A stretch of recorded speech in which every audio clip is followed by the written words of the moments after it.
Sánchez Sánchez es doctor en Ingeniería en Estructuras por el Instituto Nacional de Ciencias Aplicadas de Lyon, INSA Lyon, en Lyon, Francia, en 1993.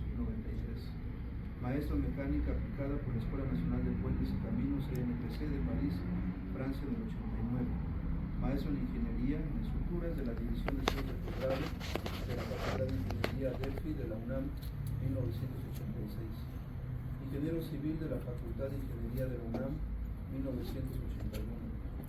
Del 94 al 98 fue investigador en el Centro de Investigación Sísmica de la Fundación Javier Barros Sierra. Ha sido investigador del SNI. Desde el 2000 es profesor investigador de tiempo completo de posgrado de la CEPI de la ESIA, Unidad Zacateco del IPN. Fue jefe de la sección de estudios de posgrado de investigación de esta CEPI del 2005 al 2008. Imparte las asignaturas de Inestabilidad Estructural, Diseño y Comportamiento del Concreto, Estructuras de Puentes y Seminarios. Tiene concluidas y presentadas más de 50 tesis de grado. Su investigación está dirigida principalmente a las líneas vitales como puentes urbanos y carreteros, tanques de almacenamiento de gran capacidad, recipientes a presión, ductos y tuberías. Trabaja en el estudio de comportamiento mecánico, respuesta estructural y respuesta sísmica de estructuras, en interacción suelo-estructura de puentes, en estabilidad estructural de tanques, tuberías, en cubiertas delgadas tipo cascarón, así como en la simulación y modelación numérica. Tiene publicados más de 95 artículos en revistas y congresos nacionales e internacionales relacionados con las líneas de investigación. Su experiencia profesional en el Instituto Mexicano del Petróleo, en Riobó, Euroestudios y Enrique Martínez Romero. Actualmente colabora en la norma NTC para el estudio de puentes de la Ciudad de México. Les damos al doctor un aplauso, por favor. Gracias.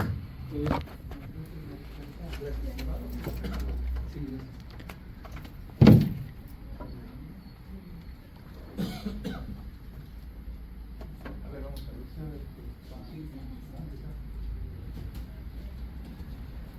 Está apagado. Es que lo tienen que conectar primero al... Perdón.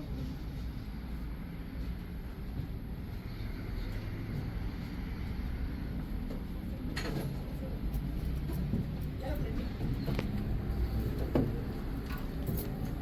¿Acá arriba?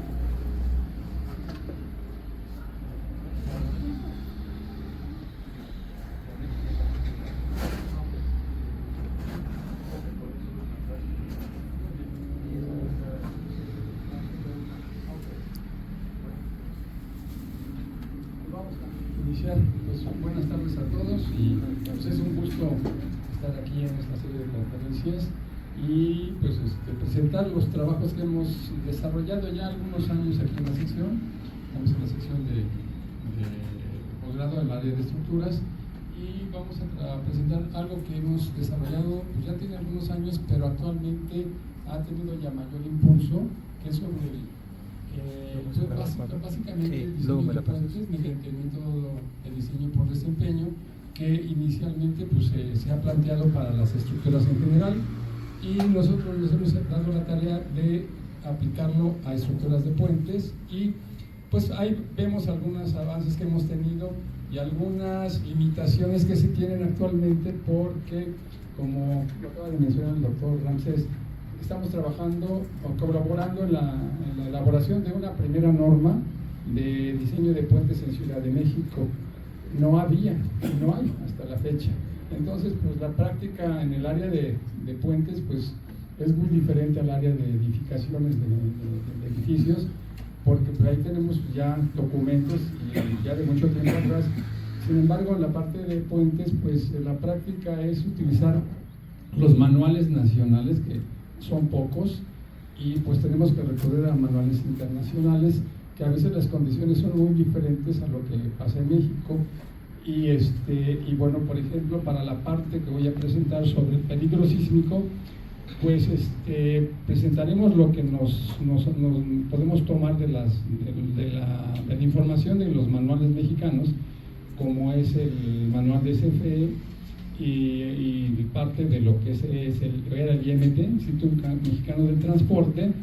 Y lo que voy a presentar no es en el Valle de México, porque no tenemos una recomendación para la generación de los espectros, que ahorita se está trabajando en la parte de la norma, tomando lo que se tiene de esa SIC, adecuándolo para edificios, para puentes, de edificios a puentes, pero ahí hay unas controversias y criterios muy diversos, porque hay un procedimiento, una costumbre que se tiene para el diseño de los puentes, para la elección del espectro, en donde al empezar a clasificar a las estructuras de puentes con estructuras importantes, nosotros lo que se hace en la práctica es tomar estos espectros y incrementarlos en un 50% para poder tomar las coordenadas espectrales y con eso diseñar, dado la importancia de los puentes, pero pues está involucrado ahí varias cosas que ahora vamos a ir comentando. Entonces prácticamente eso va a ser la presentación. Eso está estructurado de esta manera, una introducción, le hablaré de esta pequeña problemática que tenemos y lo que ha surgido del método de desempeño con los daños presentados en otros países en la década de los 80s y 90s y parte del 2000, y hablaremos de configuraciones estructurales que se tienen en Ciudad de México y en algunas partes del país, tipos de puentes, y ya después empezaremos a trabajar sobre entrar al método de diseño por desempeño, la problemática y lo que comentaba ahí, la normatividad, es todo lo que estoy comentando que hay de ACI, Caltrans, que prácticamente son las información más cercana a la que tenemos y la que se aplica, y fundamentalmente lo que hemos hecho aquí en la CEPI desde hace algunos años. Entonces vamos a iniciar pues haciendo una introducción. Durante las últimas 3 décadas, o sea, hace unos 30 años, ha habido una continua expansión de los de viaductos vehiculares, redes carreteras en México, principalmente porque es lo que estoy reportando, y en todo el mundo pues también tenemos una explosión de este tipo de infraestructura que se necesita en todo el mundo. Entonces eso ha dado pues pie a que se le dé mayor importancia. Esta expansión ha dado lugar a muchos cambios en el uso y desarrollo de diferentes puentes. Los puentes vehiculares tienen diferentes configuraciones, que es ya muy diferente a lo que se trata con edificios, que dependen de las condiciones geométricas, de la infraestructura y del ambiente urbano de la ciudad. Por otra parte, los puentes vehiculares dan la impresión de ser estructuras muy sencillas, que en realidad no lo son. Estoy hablando aquí de las infraestructuras y todas las limitaciones que se tienen, y lo que presento son estudios que se han hecho para puentes urbanos, viaductos y carreteros. Ya es otra familia, ya lo iremos viendo, ¿no? Porque estos puentes que voy a presentar son rígidos, de nuestras estructuraciones a lo que hemos hecho de 30, 40 y 50 metros, son rígidos, y sus periodos de vibración no rebasan el medio segundo, considerándolos en terreno firme. En cambio, si nos vamos a puentes de grandes claros, los periodos crecen pues mucho, de 1, 2 o hasta 2,5 segundos, cuando los puentes son de 200 o 300 metros de claro. Ahí estamos ahorita ya trabajando en ese tipo de estructuración, con trabajos que estamos haciendo con los estudiantes del posgrado, y bueno, estamos viendo qué sucede con lo que estamos proponiendo. Bien, entonces pues esto, pues los sismos nos dan siempre la motivación y la preocupación de mejorar nuestras normas. Entonces aquí estoy presentando de las últimas 5 décadas. Estamos hablando desde 1971 en San Fernando, en California. Fue de los sismos que empezaron a dañar gran parte de la red carretera del estado de California. También en el 89 Loma Prieta, pues fue la que se generaron mayores daños en todo tipo de edificaciones. Sin embargo, la red de carretera de California fue la que sufrió pues, graves daños, y a partir de ahí se da el impulso para modificar los criterios de diseño. Posteriormente en Norwich, en 94 en California, y después un año posterior en Kobe, que prácticamente yo, algunos de ustedes no sé si lo recuerdan, también hubo pues la ciudad de Kobe también tuvo daños, y la red de transporte de puentes pues colapso tanto de vehículos como de sistemas de transporte de trenes de alta velocidad. Después en el 99, en Chile, en 2010, hubo un sismo bastante grande, casi de magnitud 9, que dañó edificaciones y también puentes. Y bueno, lo último que también ha impulsado otro tipo de criterios de filosofía del diseño que tiene que ver con la resiliencia fue el accidente de la unidad de Fukushima en 2011. Entonces, con estos digamos, escenarios que se conocen en Occidente, pues es lo que ha motivado a tener otros criterios de diseño. Bien, entonces, bueno, aquí voy a comentar algo. Dice, el comportamiento estructural de los puentes urbanos depende de la configuración estructural, del detallado de los elementos estructurales, de los materiales, de las condiciones de suelo, que es sumamente importante, y más en Ciudad de México. Sin embargo, ha presentado problemas ante eventos sísmicos como los que ya mencionamos.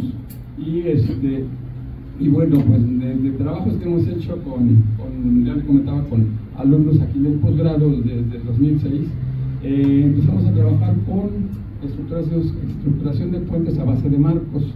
Los marcos estructurales en puentes se han utilizado pues, en todas partes del mundo, pero ya de manera particular en México se empezaron a usar en la línea 9 del metro. Es cuando empiezan a utilizarse las estructuras de marcos para los viaductos elevados a partir de esa fecha. Bien, pues empezamos con lo que sucedió en Loma Prieta. Ven ustedes este tipo de escenarios, que es lo que pues prácticamente se tiene que evitar a toda costa, no importa en qué país estemos. Las estructuras de líneas vitales, que se denominan también así, no deben de tener problemas, no deben de tener colapsos de este tipo, porque deben de estar operando antes, durante y después del sismo. Y esto pues, lo lleva a tener una clasificación altamente importante, porque son estructuras que brindan servicio a la sociedad, a la comunidad, y son obras que están a cargo de los gobiernos. Entonces se tiene que tener un nivel de seguridad alto, en donde se trata de que las estructuras inicialmente no lleguen a presentar daños, que los daños que se llegan a presentar sean moderados y que su rehabilitación que no tome mucho tiempo, y evitar este tipo de colapsos. Entonces, esto lo estamos viendo y se los comento porque como estamos actuando, estamos trabajando en colaboración con lo de las normas, estamos discutiendo eso de los espectros de diseño sísmico que se están generando para la Ciudad de México, y estamos empezando a retomar algunos criterios que ya en otros manuales y recomendaciones, principalmente en Estados Unidos, se han visto a raíz de esto. Estos son los daños que se presentaron. Por ejemplo, esto es Kobe en el 95, un viaducto elevado a base de una columna central y un tablero bastante grande de 15 metros. Había una combinación de estructuras de concreto reforzado, tableros de concreto reforzado, tableros de concreto preforzado, tableros de acero, y hubo ahí problemas de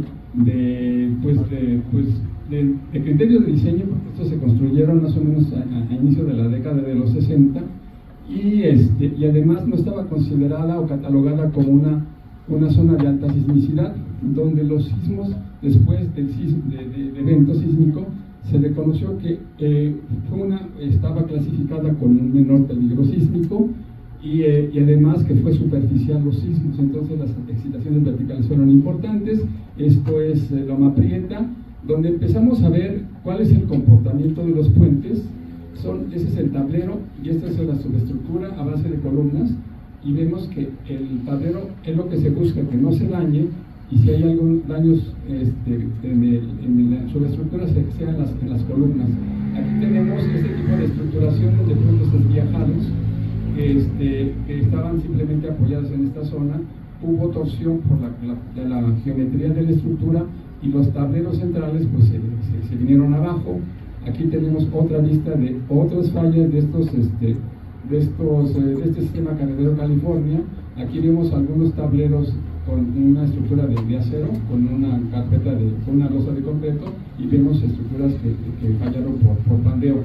Y nuevamente hago este énfasis porque esto ya está considerado y reportado en muchos trabajos, y además es una hipótesis que se utiliza para el diseño y de la subestructura, considerando que el tablero no debe de fallar, porque si falla, pues prácticamente la estructura queda ya inútil y es muy difícil repararla y se tendría que demoler. Son estructuras muy costosas. Aquí tenemos otra vista de estas estructuras. Esto es en Kobe. Aquí vemos las rótulas plásticas que se formaron en la parte inferior. Este es un detalle muy curioso de California, donde la columna es sección acartelada y la rótula se presentó no en la parte inferior de la columna, sino al centro de la columna. Y aquí tenemos daño de las columnas que fallaron por confinamiento, aplastamiento, todo el efecto del efecto sísmico. Y este es un colapso total de la subestructura, pero ven que los tableros siguen estando pues aparentemente íntegros, pero pues tiene daños, pero no son tan graves como lo que presenta la subestructura. Aquí tenemos otros daños de marcos en Kobe, donde vemos que fueron totalmente dañados y el tablero se mantuvo sin daños así tan dramáticos para pensar que se podrían demoler. Entonces toda la parte del sismo la va a tomar las columnas, a diferencia de lo que se tiene en los criterios de diseño en los edificios. Lo que buscamos en los edificios es lo que le llamamos viga débil, columna fuerte, pero en edificaciones, en puentes es lo contrario. Tenemos que mantener lo más posible sin daños el tablero, y los daños lo van a sufrir la subestructura. Es por eso que prácticamente en diseño de puentes esto es lo que nosotros tenemos que ponerle mayor atención para darle un mayor nivel de seguridad de los puentes. Bien, dice, los puentes vehiculares tienen diferentes configuraciones, las condiciones geométricas, la infraestructura y el ambiente urbano de la ciudad. Por otra parte, los puentes vehiculares dan impresión de ser sistemas estructurales simples, porque podemos considerar que un puente es un tablero simplemente apoyado, y eso es una estructura muy básica. Sin embargo, internamente son hiperestáticos y tienen otro nivel de detallado muy diferente a lo que se hace con los edificios. Dice, por lo que haciendo esta hipótesis, de que son estructuras muy simples, dice, los diseñadores han omitido consideraciones que son necesarias para un buen comportamiento del desempeño. Estamos siguiendo con las configuraciones. Todo lo que aquí vamos a hacer un poco el comentario de los puentes carreteros de gran claro. Generalmente son estructuras flexibles con periodos largos que se emplean para evitar obstáculos. Los puentes de gran claro podemos pensar que son de mediano claro de 100 metros de claro, de 200 o 300 metros entre apoyo y apoyo, y son estructuras, son flexibles, pero tenemos columnas de 50 o hasta 100 metros de altura, y eso nos lleva a periodos de 2 o 3 segundos que nos sacan del rango de los espectros de diseño, ya sean de periodo corto, de periodo firme, de terreno firme o de terreno blando, y nos van hasta la rama descendente. Entonces ese se le da otro tratamiento, creo que ya lo estamos explorando, y lo que nos estamos concentrando es a los puentes vehiculares urbanos, puentes carreteros con claros menores o iguales a 50 metros, que lo comentaba que los periodos son menores a medio segundo. Entonces estos puentes van a tener problemas de excitación si están desplantados en terreno firme, y si los mandamos a terreno compresible, pues los periodos van a alejarse. Sin embargo, nos tenemos que meter con el problema de la cimentación, y el problema de la cimentación es otro problema bastante complejo, que es el que se vive en Ciudad de México, porque por la mayor parte de la ciudad, los puentes que están desplantados en zona compresible, hay que hacer estudios de cimentaciones con cajones de cimentación piloteados, dependiendo en qué zona se encuentren, y eso incrementa el costo bastante. Sin embargo, pues si es una necesidad, se tiene que seguir haciendo. Dice, por lo cual los puentes urbanos tienen con diferentes configuraciones que dependen de las condiciones geométricas y del medio ambiente. Pero bueno, ya lo estamos aquí enfatizando. Bien, ¿qué se ha hecho un poco para tomar en cuenta este tipo de limitaciones?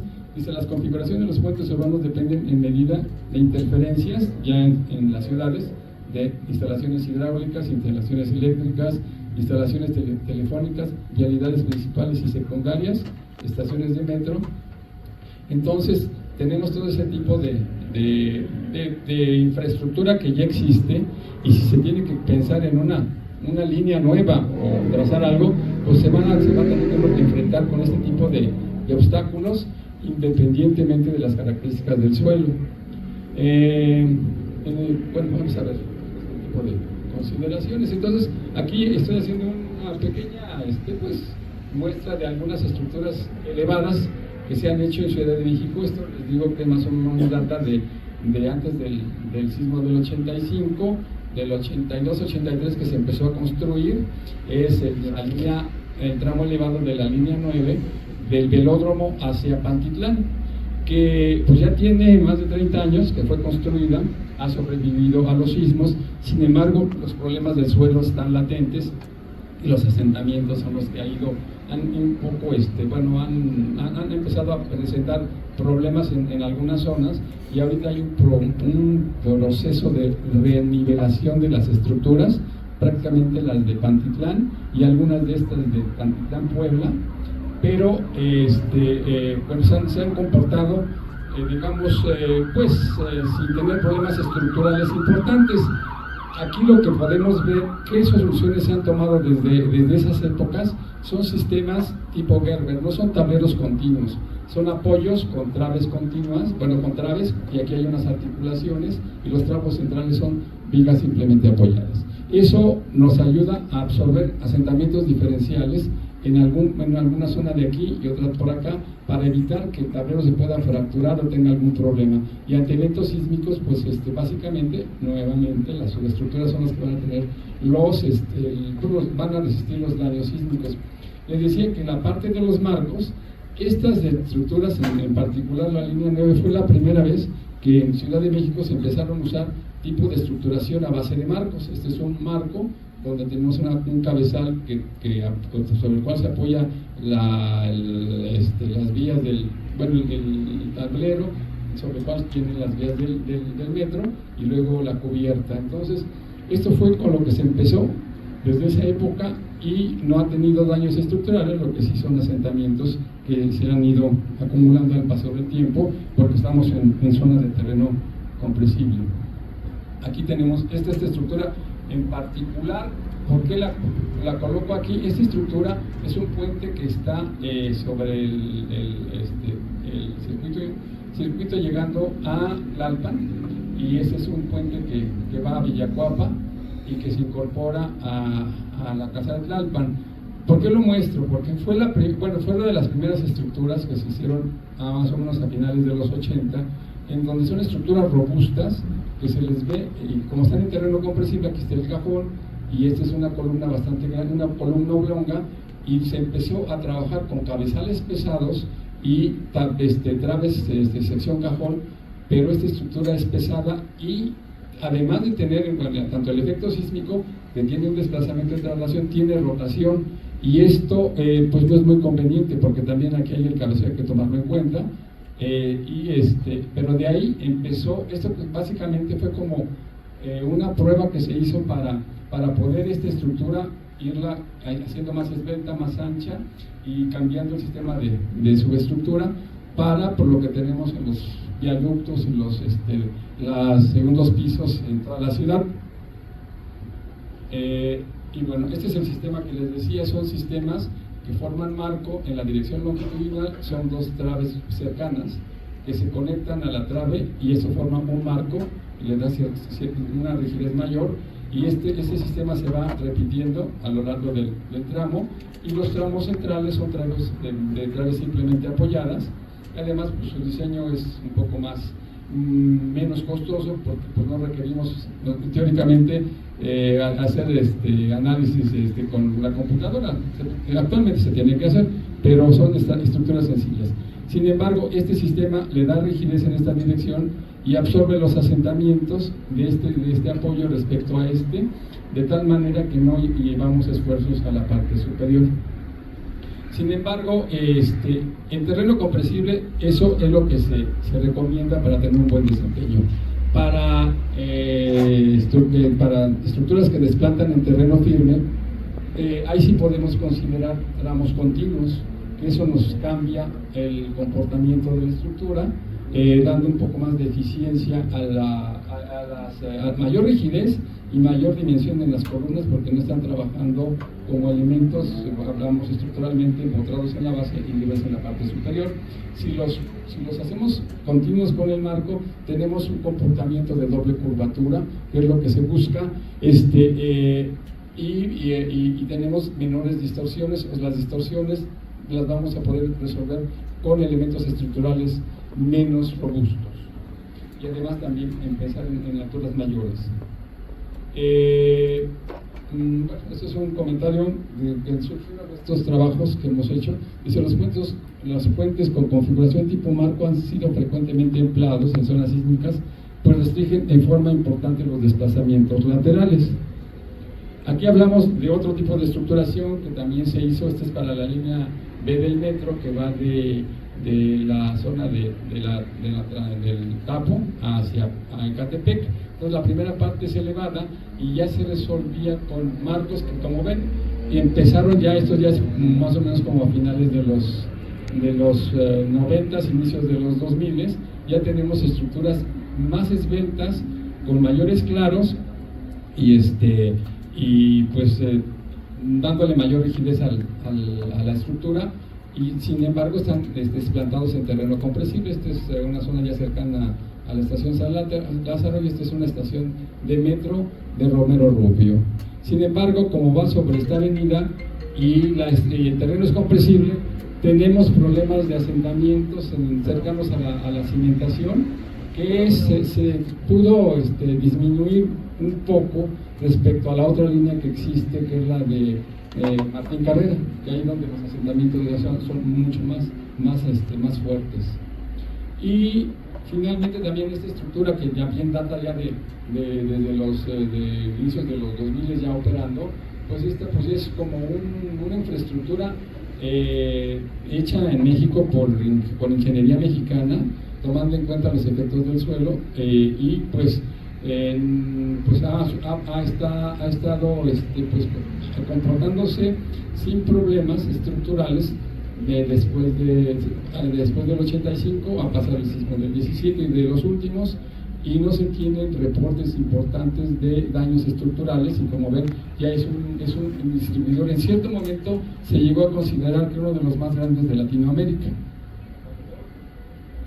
Y esto, pues ya después, esto es con este es la distribuidor vial San Antonio, que pues va cerca del viaducto, y es un sistema a base de marcos de 2 niveles en las 2 direcciones, y con el trazo de la calzada en los 2 niveles. Y sí lo hemos estudiado y lo estuvimos con mayor detenimiento hace algún tiempo, y de ahí hemos tomado algunas experiencias sobre la estructuración y de los niveles de distorsiones que estamos proponiendo para aplicarlos en el método de desempeño. Este es la parte superior. Esto está más o menos ahí por Revolución y por esa zona, y estas son las zonas de acceso que se resuelven con secciones cajón y traves que llegan a incorporarse a esta zona.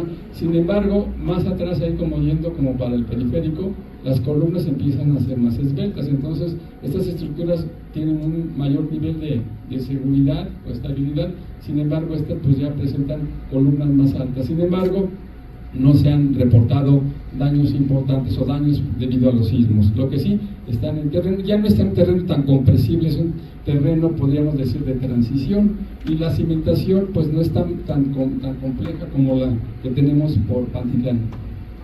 Y estas son las estructuraciones del puente del distribuidor vial San Antonio. Ese es un marco que lo estudiamos, tiene tres traves en la parte del primer nivel, dos en la parte superior, y estas son las estructuras de acceso. A esto le estaremos llamando tipo árbol, o se le puede llamar estructuras tipo péndulo invertido, y estos son marcos de rigidez. Esto se ha hecho y se ha ido ampliando, haciendo cada vez mayor para el periférico, los segundos pisos del periférico. Tenemos marcos todavía mucho más de mayor claro, y que están en una zona de terreno duro, digamos, pues es el periférico, y no se reportan daños como en otros casos. Esto es un poquito más viendo en planta. Este es el distribuidor, esto es patriotismo, y aquí vemos esta estructura. La estructura está a base de esta es la planta, no son totalmente ortogonales por las limitaciones de la vialidad, pero sí tienen un cajón de cimentación. Y tenemos otra vez la combinación que tenemos de los diferentes tipos de estructuraciones de puentes en Ciudad de México. Y vemos lo que les decía en la parte de Martín Carrera, son estructuras muy pesadas que se hicieron más o menos como a mediados de los 70s, con traves postensadas en todo el claro, pero simplemente apoyada de claro a claro. Y estas son el tipo de estructuración que se tenía en el tramo, y este es en estación. Y cómo hemos evolucionado. Estas son las estructuraciones de los segundos pisos ahí del viaducto. Tenemos aquí 6 carriles, y aquí pues, los 2 carriles para el metro, y las zonas de estación son columnas más altas, y hemos cambiado la estructuración en la conexión de la trave con un cabezal, con un, digamos, un capitel que ha disminuido la distribución de la masa a lo largo del tablero, que nos genera problemas de cabeceo, y con esto se ha ido solucionando el problema, y hemos cambiado de columnas reforzadas de dimensiones bastante pesadas a estructuras postensadas más esbeltas. Y esto es lo que de las últimas estructuras más grandes que se han hecho en Ciudad de México. Yo creo que ya tienen unos 15 años unos 15 años que ya entraron en operación. Y aquí estamos comparando por qué un poco la preocupación, porque lo que se dio en Japón fueron estructuras tipo péndulo invertido bastante pesadas, y que colapsaron todo un tramo importante en esta zona. Aquí hablemos en Japón. Son terrenos granulares, teniendo problemas de licuación de arenas, y también sismos superficiales que provocó pues el colapso, y también mala calidad de la construcción y de los materiales. Y bueno, hablemos de las estructuras tipo péndulo que ya empezamos ahí a mostrar. Dicen, bueno, de lo que podemos aquí mencionar, dicen las ventajas del sistema estructural árbol son las siguientes. Si la estructura tiene una conexión simplemente apoyada, las características de la respuesta estructural pueden considerarse iguales en la dirección transversal y longitudinal, optimizando así su diseño sísmico. Y las desventajas de este tipo de estructuras son tener una línea de defensa y llegan a presentar cabeceo. También algunas consideraciones que ya hemos mencionado, que las menciona el libro de Priestley que publicó en el 96, y que es un libro de referencia para el diseño sísmico de las estructuras.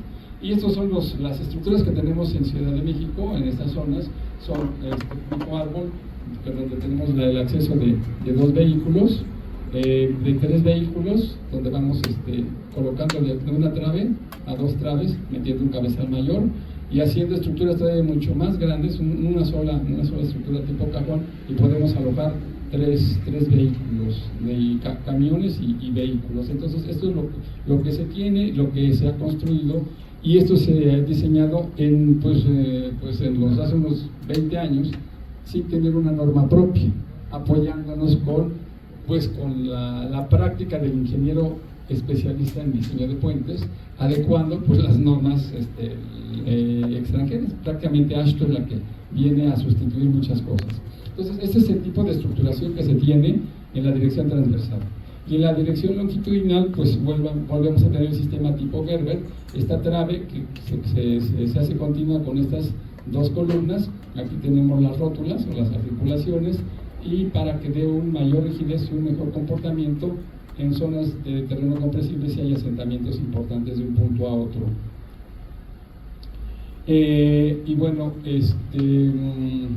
también para el tipo marco, como lo comentaba, ese tipo marco han ido evolucionando a estructuras con mayor claro, mayor altura, esto para resolver el problema vial.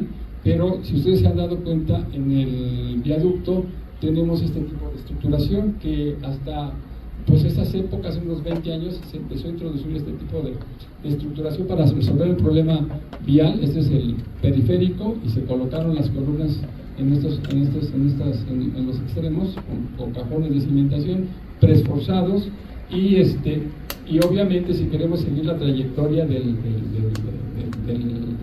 puente, no, pues nos da la libertad de poder nosotros desplazarnos las traves, no o sea, lo adecuado que estarían cerca de las columnas. Sin embargo, este tipo de estructuras tenemos una ventaja con este tipo de estructuraciones que en otros países algo es que ya se ha usado, pero estamos hablando desde finales de la década de los 50, 60, más básicamente en California, donde ya se tenían este tipo de estructuraciones. Y nuevamente para estructuras más altas se le da una rigidez con traves acarteladas, y para estructuras de menor altura pues seguimos haciendo un sistema un poco más cómodo. Nuevamente, aquí lo que se ve para los asentamientos, aquí se da, esta es una columna continua con esta trave, y aquí se da una articulación, luego tenemos esto y nos vamos así a lo largo. Y es lo que se ha estado, pues, se tiene ya de tiempo atrás, y que pues actualmente no se han desarrollado nuevas líneas en estos últimos años. Para la parte de interacción, pues esto es lo que se ha considerado, esto es lo que inicialmente introdujo el manual del CFE del 93, que en las posteriores ediciones se ha ido complementando, y fue el primero que empezó a introducir este tipo de recomendaciones, antes que la norma de las NTC, fue hasta el 2004 cuando ya introdujo esta metodología, y nosotros la hemos usado para estudiar esas estructuras, como les decía, son estructuras tipo péndulo invertido, plantadas en terreno compresible, para tratar de, a través de las recomendaciones de métodos que están en las normas, en las NTC y en las de CFE, hemos podido nosotros reemplazar el suelo por este tipo de rigideces de suelo. Estas son interacción dinámica, para tomar en cuenta los efectos y también el efecto de cabeceo, y pues prácticamente lo que hemos hecho. Y también para puentes, son pesados también en esa zona con el cajón, y en muchos casos pues, también ahí está piloteada la estructura. Entonces estos trabajos los hemos hecho pues ya hace bastante tiempo. Estos trabajos los empezamos a hacer aquí, hasta hubo un proyecto de investigación que hicimos aquí en la escuela, aquí en la sección, del 2002 para acá, utilizando todo este tipo de las recomendaciones que nos dan las NTC y CFE, para hacer algunos estudios de estructuras reales, de esas que vimos. Tomamos algunas geometrías reales, las pudimos obtener de los despachos que los hicieron, y hemos hecho las revisiones. Y bueno, regresando a nuestros puentes que tenemos en estudio, estas son las estructuras comunes que se utilizan en el sistema carretero en todo el país, que son una cimentación, columnas que forman un marco, un cabezal, sobre el cual se apoyan pues, diferentes traves prefabricadas, dependiendo del número de carriles que se tienen. Esta es otra vista, estos son en el norte, básicamente, en Coahuila. Y tenemos aquí nuevamente ese tipo de sistemas estructurales, que pues es cuando salen en la carretera, pues es lo que normalmente ustedes pueden observar.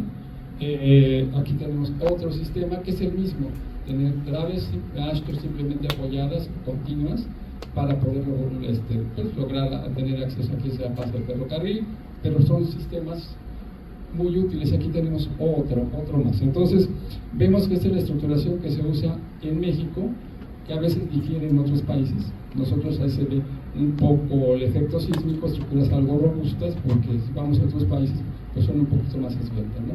Y esto, pues eso, si lo vemos en Estados Unidos, pues son sistemas estructurales que también se usan de este tipo, con tableros ya sea de concreto o de estructuras metálicas. Bueno, entonces aquí vamos a empezar a introducir con el método de diseño por desempeño.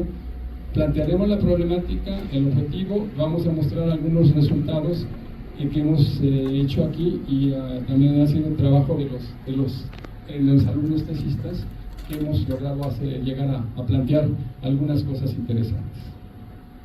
Entonces, la problemática, pues aquí volvemos a establecer, a plantear unas cosas. Dice: la práctica en México de puentes generalmente está orientada a soluciones isostáticas de sistemas estructurales. Esto nos lleva a tener estructuras robustas, antieconómicas, daños en juntas constructivas por impacto, vibraciones, intemperismo, filtración de agua en las zonas de apoyo. Estos daños se presentan sin necesidad de un evento sísmico o por el uso de asentamientos diferidos. Entonces, es lo que más se plantea, usar sistemas simplemente apoyados, pero pues esto lleva es la parte que no es muy, digamos, conveniente, porque se recomienda que no sean todos los puentes simplemente apoyados, que tengamos tableros continuos de 2, 3 o hasta 4 claros. No podemos pensar un viaducto todo continuo, porque empezamos a tener problemas de efectos de temperatura, que eso se tienen que controlar, y entonces si queremos resolver un problema nos metemos en otro. Pero para sistemas de viaductos de 2, 3 o 4 carriles continuos sí es conveniente, y a lo largo de un viaducto pues ese sistema lo podemos ir combinando con algunos tramos isostáticos. Pero, ¿por qué? Porque pues en México la cultura del mantenimiento no es real. Normalmente se tiene que dar el mantenimiento a los puentes, a las carpetas, a la superestructura, pero no se le da en el tiempo requerido. Puede pasar varios años o algunos meses y el problema se agrava. Entonces los problemas en las juntas constructivas o en las juntas entre los tableros pues es mayor. Entonces, pues lo que estamos haciendo aquí son resultados de puentes continuos de 2 y 3 claros. Dice: por otro lado, es importante resaltar el hecho de que en el diseño utilizado en la mayoría de los puentes en México está orientado a estados límite. Aquí vamos a empezar a introducir lo del criterio de diseño por resistencia. Dice, donde el propósito es diseñar la estructura para que soporte un determinado nivel de esfuerzos. Sin embargo, es sabido que los daños en una estructura están directamente relacionados con los desplazamientos. En algunos casos, dice, frente a los eventos particulares, zonas de alto peligro sísmico, se presentan colapsos parciales o totales en los tableros por pérdida en los apoyos, en las traves. Esto genera una enorme incertidumbre en su funcionalidad y daños posteriores. Entonces lo que queremos es que estas estructuras sigan operando aún cuando se presenta un evento sísmico importante, y que el daño sea moderado para poderle dar una reparación y que entre en funcionamiento lo más pronto posible. Dice así: esta presentación aborda un tema actual sobre el comportamiento del desempeño sísmico de los puentes con subestructuras de concreto, recurrente en la comunidad de ingenieros estructuristas de puentes, hablemos en México. Y entonces, pues dice, la necesidad de controlar los daños de puentes es cada vez mayor.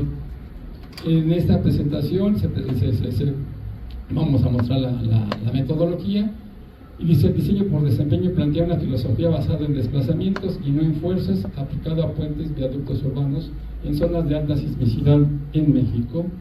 Entonces, pues más o menos esas son las estructuras que hemos estudiado. Son estructuras de 3 claros continuos con apoyos centrales y extremos en los extremos, con sistemas de traves que pueden ser sistemas traves tipo Ashto o secciones cajón, y desplantadas pues en zonas de alta sismicidad que serían en el Pacífico mexicano, básicamente en la costa, Guerrero, Michoacán, Oaxaca, Chiapas, donde las ordenadas espectrales son importantes, y no nos estamos metiendo con el problema del suelo compresible, porque eso ya es darle otro tratamiento a estas estructuras. Y bueno, ¿en qué nos apoyamos y qué es lo que es la práctica en México? Pues dice, esta investigación ha tomado como referencia manuales, códigos y reglamentos usados para el análisis, como son la normatividad de la infraestructura de transporte de la SCT, bueno, de lo que era antes SCT y antes era el Instituto Mexicano de Transporte, los manuales de diseño de obras civiles, diseño por sismo, también de viento, las normas AASHTO y Caltrans, que son los documentos en los que pues, se recorre un poco más. Y aquí hablamos de manual de CFE porque ese nos proporciona los espectros sísmicos en cualquier parte de la República Mexicana. Sin embargo, en Ciudad de México no es recomendable y por características de terreno compresible, y esperemos que en esta norma que se está elaborando se lleguen a consensos interesantes y los espectros que se están proponiendo en SACIC sean más representativos de la realidad que tenemos, ¿no? Por el problema del suelo compresible. Dice en esta investigación se estudia el comportamiento de puentes de concreto con geometrías típicas usadas en México, dando continuidad entre la superestructura y la subestructura ubicadas en zonas compresibles y analizándolas con el criterio de diseño por desempeño. Y aquí empezamos con normatividad. Es un tema un poquito amplio, espero irlo más rápido. ¿Dónde empieza el problema? Habíamos visto que el sismo de 1971 que se presentó en California fue el sismo que, digamos, desencadenó toda esta preocupación de hacer un criterio de diseño de puentes más adecuado a la propia naturaleza de ellos. Entonces, desde el 73, Caltrans desarrolló nuevos criterios de diseño sísmico relacionados con el sitio, la respuesta sísmica de los suelos, el sitio y características dinámicas de los puentes. Luego, el ATC, en el ATC 6, en el 81 también empieza a hacer modificaciones, y AASHTO adopta las recomendaciones que derivan del ATC y las empieza a plantear en el 83 en sus primeras versiones. Sin embargo, en esa época todavía el criterio de diseño no era LRFD, era esfuerzos permisibles. Más tarde se los incorpora en el 91. Sin embargo, uno de los eventos sísmicos más relevantes y que es el parteaguas en el diseño sísmico de puentes ocurrió en el 89, lo que ya vimos algunos daños, en Loma Prieta, en California, ya que después de este evento se ha realizado una extensa investigación de desempeño de estructuras. Más o menos coinciden estas fechas en Loma Prieta, Northridge, Japón. Y entonces es cuando el curso del diseño por desempeño pues es donde toma mayor importancia. Entonces el ATC lo publica las recomendaciones en 96. Caltrans dice: los nuevos criterios de diseño de Caltrans han estado en desarrollo desde finales de la década de los 90 y hasta ahora se han podido dar grandes avances. En Caltrans pues es un reglamento de California y tiene avances más recientes. Y les decía que más o menos a partir de estos eventos sísmicos pues aparece en el 95 el documento de Visión 2000, que plantea una matriz para el desempeño del sistema, y ahí es donde nosotros estamos viendo ahorita ese tipo de periodos. Esto es lo que menciona AASHTO en su recomendación. Las especificaciones de diseño para puentes se centran en los siguientes conceptos. Se debe minimizar el riesgo para la vida. Los puentes pueden sufrir daños, pero deberán tener una baja probabilidad de colapsar debido a movimientos sísmicos. Se debe mantener el funcionamiento de los puentes esenciales. Entonces estamos hablando de una clasificación de puentes esenciales. Los movimientos del terreno de diseño deben tener una baja probabilidad a ser excedidos durante su vida normal. Ellos plantean 10% de la probabilidad de ser superado en 50 años o un periodo de retorno de 475 años. Esto es lo que se está considerando para un peligro sísmico para la Ciudad de México, y luego para otra clasificación de un puente más importante irnos a periodos de retorno mayores. Entonces, esto es un tema que es muy para los sismólogos o los geofísicos y todos los investigadores que están tratando de generar aspectos de sismos sintéticos, y ese es un trabajo para el doctor Esteban y para el doctor Alamilla, y pues para todo el grupo de especialistas que se dedican en esta área. Las disposiciones deberán ser aplicadas, bueno, obviamente Estados Unidos, y no se debe delimitar el tipo de estructuración, no se limita a encajonarnos a estructuraciones obligadas. Bueno, estos criterios de desempeño, dice, el nivel de desempeño en términos de servicio o sismo y daño se espera que resulte de la carga sísmica especificada. Aquí es fundamental la acción sísmica o el peligro si los puentes se diseñan de acuerdo a las especificaciones. Movimiento del suelo de evaluación funcional, este es otro criterio que se está considerando. Es el nivel más alto de desempeño sísmico que se puede seleccionar. Pues aquí el propietario o el gobierno que desea tener un nivel de servicio inmediato, un daño mínimo después de un terremoto poco común, es también un sismo grande. La evaluación de la seguridad de vida, movimiento del suelo, el nivel mínimo es aceptable de desempeño sísmico permitido por las especificaciones. Su objetivo es proteger la vida humana durante un sismo poco común, o sea, de periodos de retorno grandes.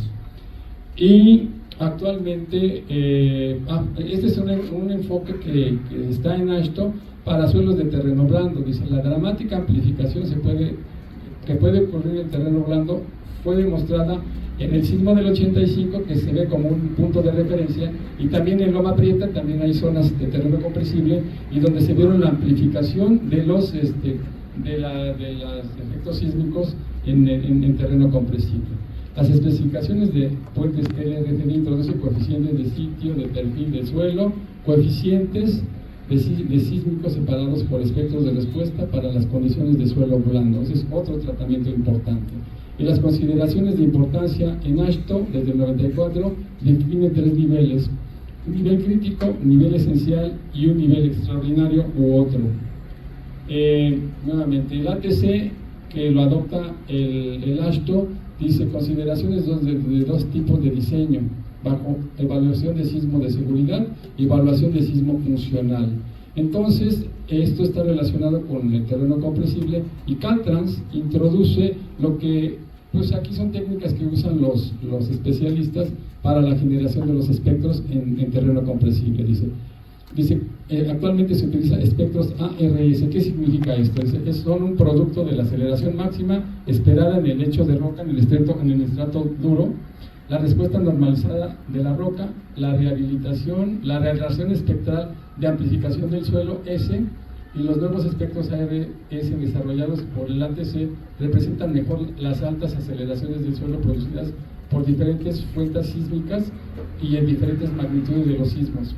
Los procedimientos sísmicos actuales incluidos en Caltrans enfatizan el diseño de fuerzas sísmicas supuestas que, cuando se ajustan mediante factores de modificación de respuesta para tener en cuenta la ductilidad, conducen a diseños aceptables. Y esto de alguna manera está involucrado en nuestras normas para la generación de los espectros. Dice, en la actualidad los desplazamientos relativos son el principal parámetro de respuesta sísmica que determina el comportamiento de la estructura. Y dice, aunque el ATC tiene un enfoque de diseño de fuerzas, con estos criterios pues ya tienen una buena precisión como documento, aunque no está basado en desplazamientos. ¿Y qué hemos hecho aquí en en la CEPI? Desde el punto de vista probabilista, en el 2015, cuando estuvo aquí el doctor Tolentino y con el doctor Alamilla y un servidor, se trabajó en la propuesta de umbrales de distorsiones, que es las que nosotros estamos utilizando para hacer nuestros estudios. Se presenta un trabajo sobre la evaluación de la confiabilidad estructural de un puente típico de concreto para diferentes umbrales de distorsión, ubicados en zona de transición tipo 2 de la Ciudad de México, donde se relaciona la respuesta lateral última con la demanda de una intensidad dada. Entonces esto está en las memorias de este congreso.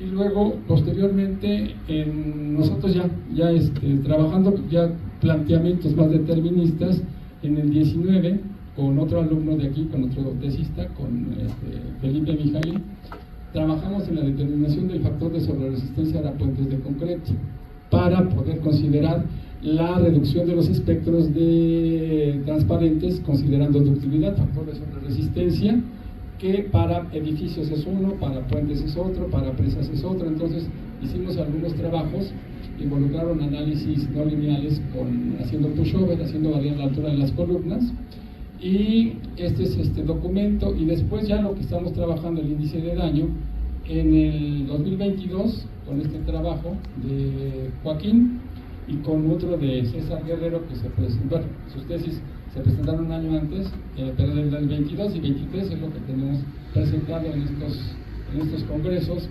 Y estos trabajos se propuso un índice de daño basado en diseño por desempeño para evaluar el daño en los puentes para puentes de 3 y 4 claros.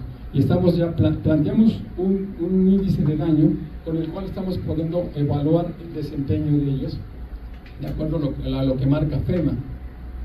Dice, como se puede observar, el uso de un índice de daño tiene una constante de recurrencia y una necesidad de un mayor estudio. La importancia de la eficiencia del diseño de los puentes va desde factores estéticos, económicos. Sin embargo, siempre la seguridad es lo más importante. Dice, la investigación en este campo ha permitido tener avances importantes y herramientas que contribuyen al mejor comportamiento de los puentes. Y bueno, aquí lo que estamos mencionando, que pues hemos estado trabajando con tecnologías de diseño por desempeño usadas en otros países desde hace unos 20 años, y nosotros lo estamos tratando de incorporar para puentes, porque para edificaciones ya hay más trabajo desarrollado. Dice, la conservación de los puentes existentes en México se traduce en mantenimientos constantes con una cierta complejidad, con la finalidad de que la mayoría de ellos muestren mantenimientos menores ante eventos sísmicos frecuentes. Pero lo que les comento, los mantenimientos constantes pues no se dan. O sea, nosotros excedemos los periodos de mantenimiento, y pues los daños, si los puentes están más o menos en un comportamiento, en un estado adecuado, dejamos pasar años y después pues los daños son más complicados. Entonces estamos aquí diciendo, estamos estudiando puentes urbanos, carreteros de claros de 40 y 50 metros mediante el criterio de desempeño que garantice los daños mínimos controlados para llevar a diseños aceptables, seguros y económicos en los puentes ubicados en zonas de mayor peligro sísmico. Y el empleo del método de desarrollo de la metodología basada en desempeño y la propuesta de ese análisis, de índice de daño. Estás haciendo estos análisis y aplicando ese índice de daño, que será casi lo que estamos viendo al final. Entonces, ¿qué estamos haciendo? Estudiando este tipo de estructuras, considerando umbrales de distorsiones de 203, 204 y 205, que pues para edificaciones es muy diferente. Cuando ustedes están revisando una estructura o diseñando, tienen que revisar dos límites de distorsiones. Dependiendo si es de concreto, de acero o de los niveles de niveles, las distorsiones son .015, .020 y para signos frecuentes es de .206, más o menos. Y nosotros estamos con estos niveles de distorsiones. Aquí lo que nosotros necesitamos un poco más es desarrollar los espectros de diseño sísmico para el peligro y ver si estos índices están bien o se pueden ir modificando. Entonces lo que hacemos es plantear o proponer un nivel de distorsiones. Como son estructuras de un nivel, no es complicado esto. Entonces, ¿cuál es la justificación? Que hay poca difusión del método, hay incertidumbre en el diseño y fundamentalmente hay ausencia de un reglamento nacional, un reglamento nacional y de la Ciudad de México, y el aplicar el diseño por desempeño. Entonces eso es la justificación que tenemos para hacer esto, ¿no?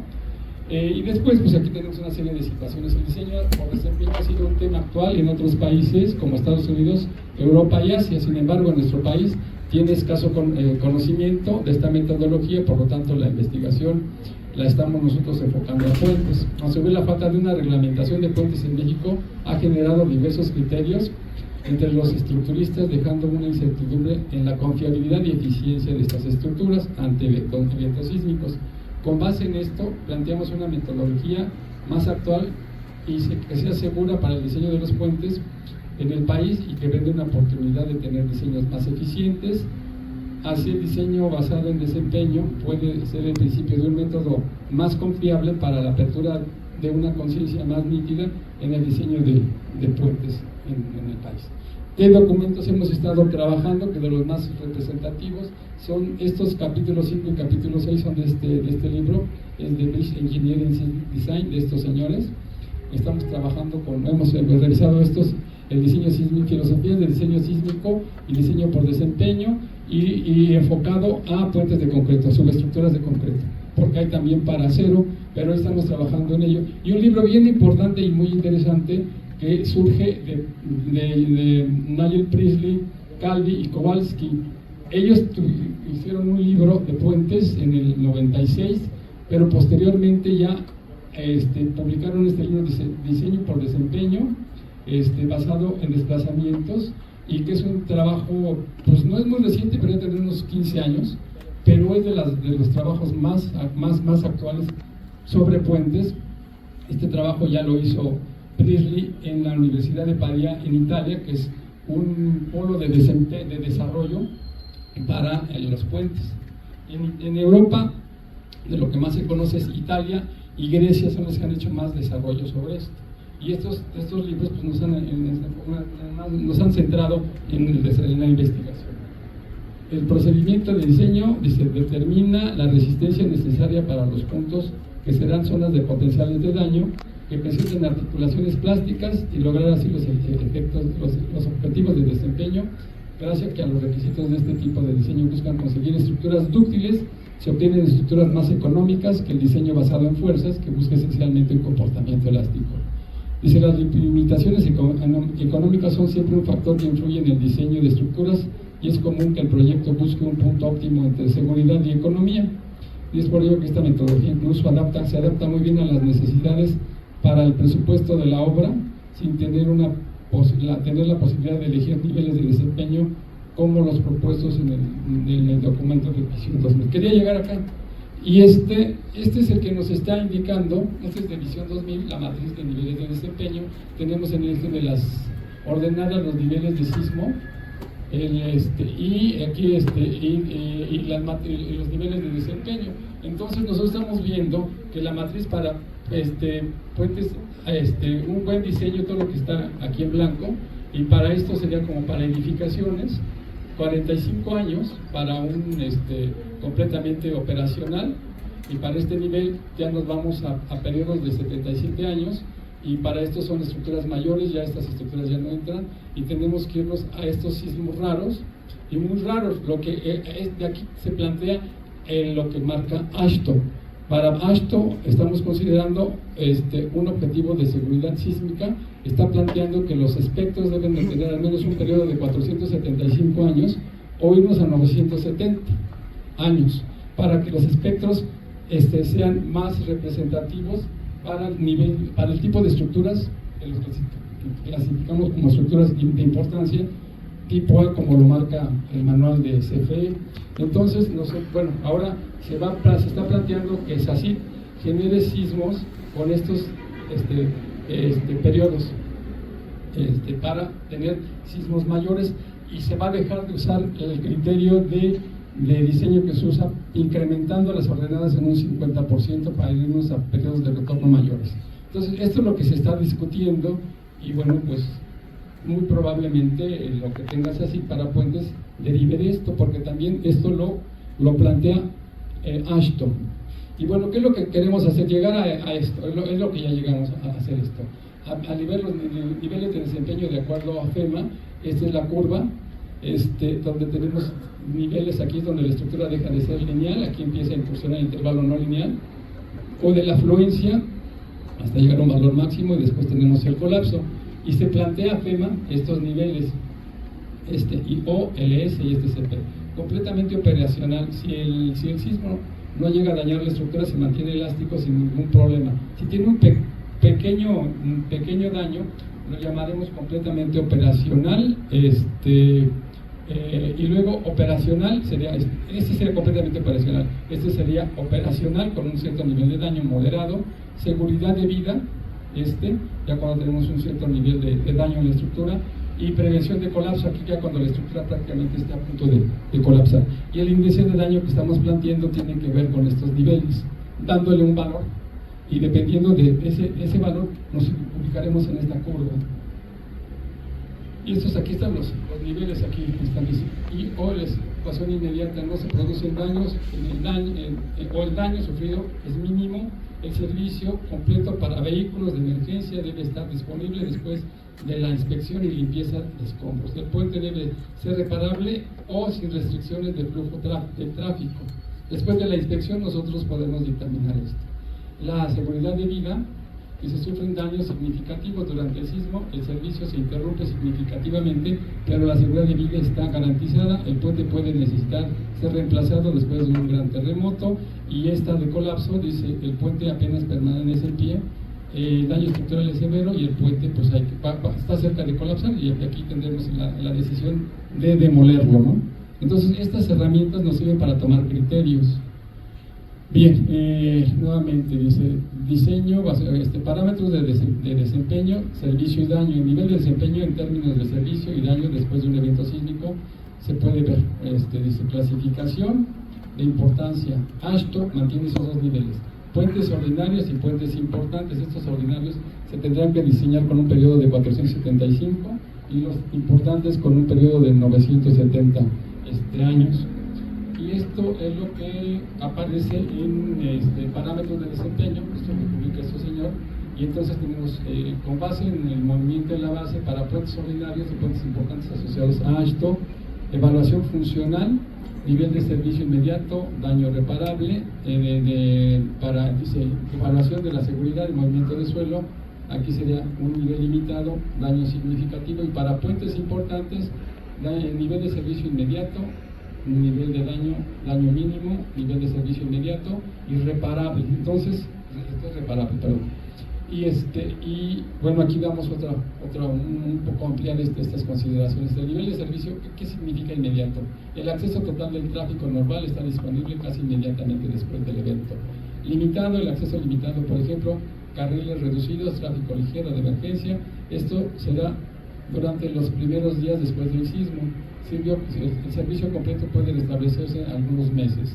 Nivel de daño mínimo, desempeño esencialmente elástico, importante un riesgo mínimo de colapso, pero daños que se requieran el cierre de su reparación por un tiempo mayor. Y para ello vamos a utilizar ya las técnicas de análisis.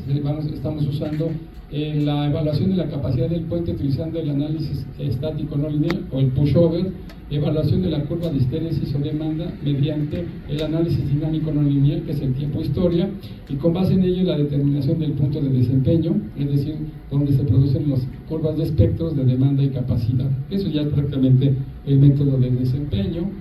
Entonces, pues nosotros lo planteamos así: un proceso analítico, un proceso de método de desempeño, un rediseño y daños de los el proceso de análisis de los resultados.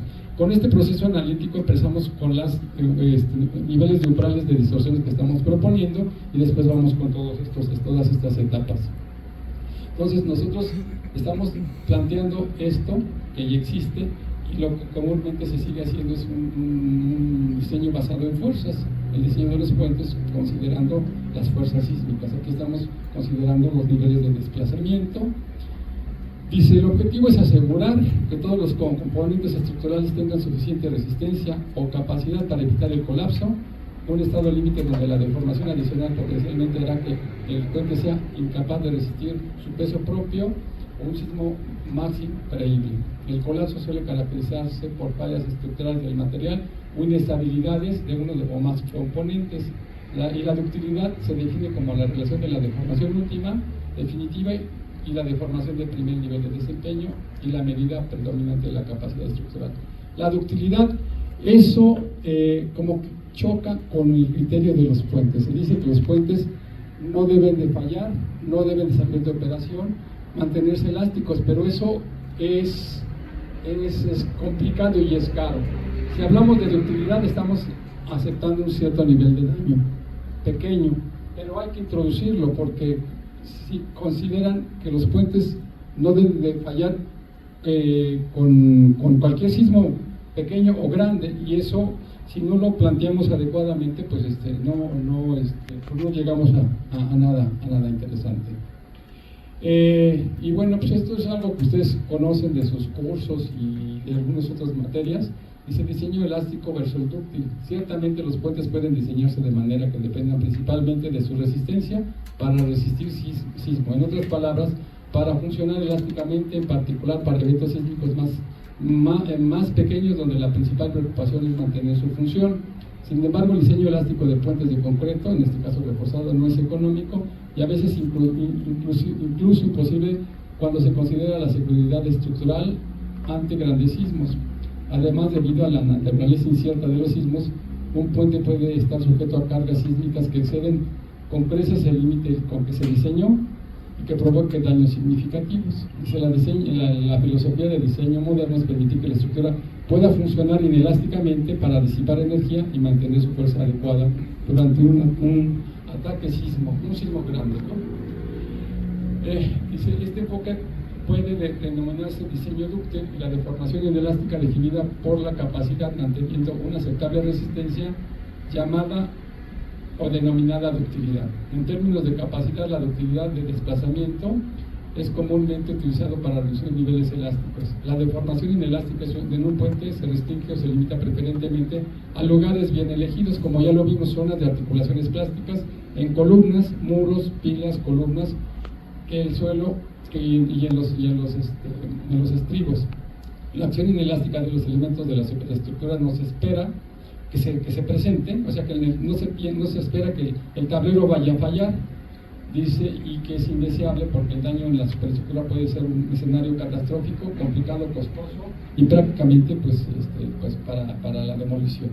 Bien, entonces aquí voy a estar presentando la ductilidad. Esto ya son los resultados de aplicar un análisis estático no lineal en un pushover a las estructuras que estamos nosotros teniendo. Entonces tenemos una parte, vamos aplicando la carga incremental en la estructura, vamos llegando a un comportamiento lineal hasta que aparece la fluencia, pero la fluencia en el concreto está, es que ya los programas como Midas, algunos de ellos, dicen primera fluencia, pero eso corresponde al primer agrietamiento del elemento y a partir de ahí es cuando el acero empieza a trabajar, no fluye, entonces eso se le está dando a la primera fluencia o el agrietamiento que va a tener la columna y de ahí va a empezar el daño a acumularse y vamos siguiendo estos desplazamientos contra cargas hasta llegar a su colapso. Y prácticamente esa es la herramienta que estamos utilizando primero haciendo el análisis de pushover o el estático no lineal. Y lo que les comentaba es cuando la fuerza la vamos aplicando, vamos viendo la articulación plástica que se va a presentar en la base de la columna. Si la articulación plástica se presenta en elementos estructurales cuando el esfuerzo de fluencia es rebasado por el esfuerzo de la demanda. En la figura se puede apreciar cómo el elemento va cediendo, sometido a la carga progresiva, que sería la carga incremental, cuando el esfuerzo llega a un punto o nivel de la primera fluencia, agrietamiento del concreto, y entonces la capacidad del punto llega a su punto límite, y más adelante, como lo veíamos acá, pues va a agotarse, ¿no? Pero ya estamos en el intervalo no lineal. Eso son, ¿cómo se llama? Aspectos importantes que los publica Priestley en el 92. Y luego el procedimiento mediante el método de desempeño. Entonces ya empezamos a entrar aquí a las estructuras que estudiamos. Entonces, desde algunos años en la CEPI hemos hemos puesto a trabajar en este tema. Estamos terminando nuestra estructura, estamos proponiendo estos niveles, estos umbrales de distorsión.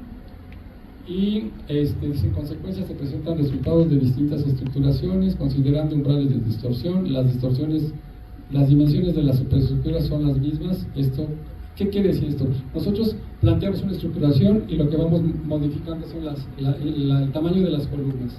Las hacemos más grandes, incrementamos la rigidez las hacemos más pequeñas, disminuimos su rigidez y está directamente relacionada con las distorsiones, con los umbrales de distorsiones. Dice, a falta de una norma nacional en México, empleamos los manuales nuevamente, el DSST, el Manual de Obras Civiles de CFE y el Código AASHTO.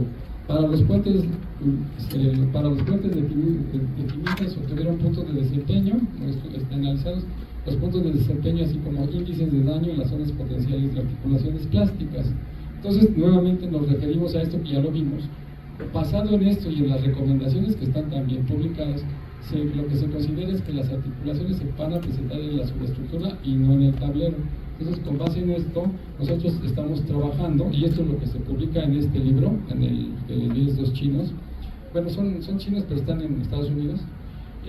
Ellos consideran que diferente tipo de estructuración, la dirección transversal, la articulación se puede presentar en la base, si está enterrada en esta parte o en esta parte inferior. Si ya es un marco, las articulaciones se presentan en la cimentación o a nivel de terreno, y lo mismo más o menos, y también se puede presentar en la columna, pero no en el tablero.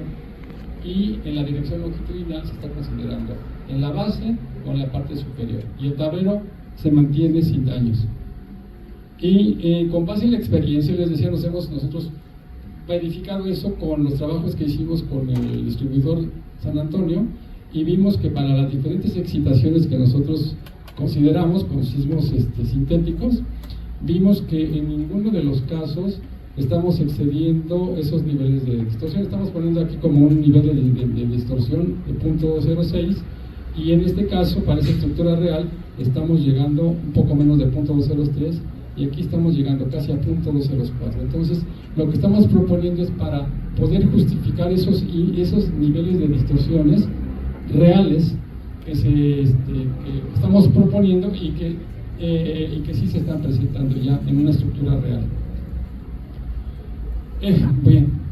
Dice, para cumplir con los umbrales de distorsiones emplearemos diferentes herramientas. Dimensiones de las secciones. ¿Qué empezamos a hacer? Empezamos a dimensionar las columnas, las secciones, con base en estos criterios. Dice, dimensionamiento de las secciones de las columnas. El dimensionamiento de estas columnas se basó en desplazamientos de distorsión objetivo.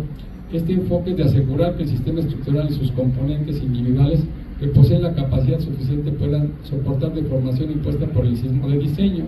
El uso de los desplazamientos en lugar de las fuerzas como medida de daño sísmico permite que la estructura cumpla con las funciones requeridas de manera adecuada. Dice, para ello empleamos el manual de CFE, IMT y algún otro como peligro sísmico. Estas son las herramientas con las que contamos actualmente.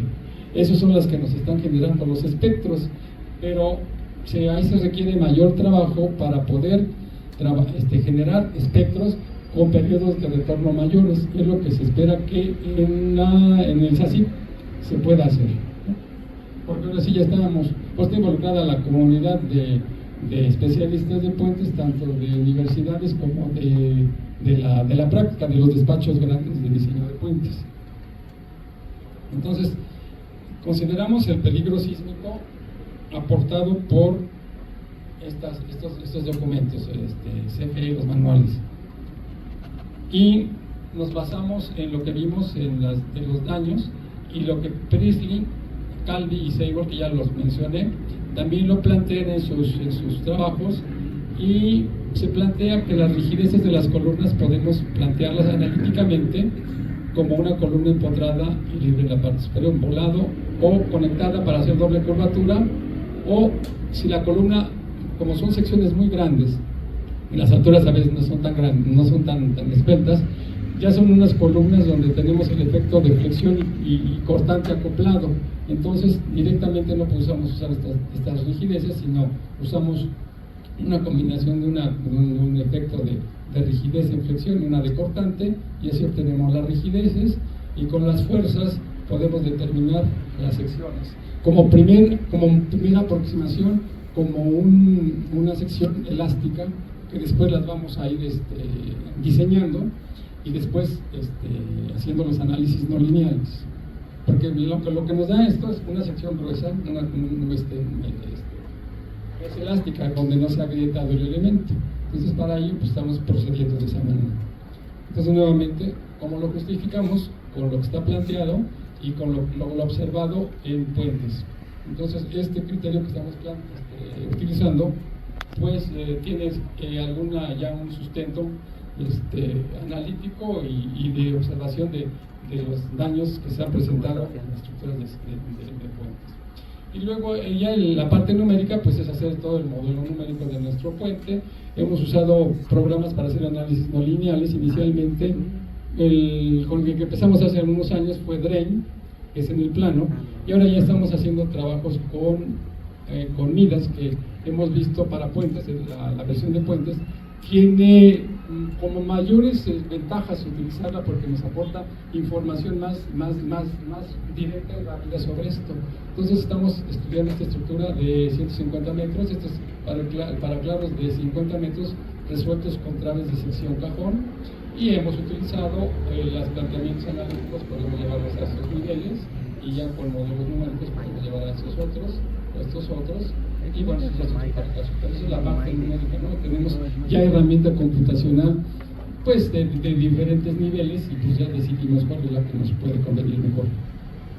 Y también, si las columnas no son de sección constante, pues lo más común, podemos utilizar secciones de ese tipo o de este tipo, y cómo podemos irlas discretizando para hacer este tipo de análisis. Entonces, pues tenemos pues ya elementos y herramientas para poder llevar a cabo estos análisis. Dice, mediante el criterio por desempeño se obtienen puntos de desempeño de los puentes propuestos, se evalúan los daños en las zonas potenciales de articulaciones plásticas, confrontando estas con las secciones transversales de las columnas y las cuantías, porque diseñamos las estructuras.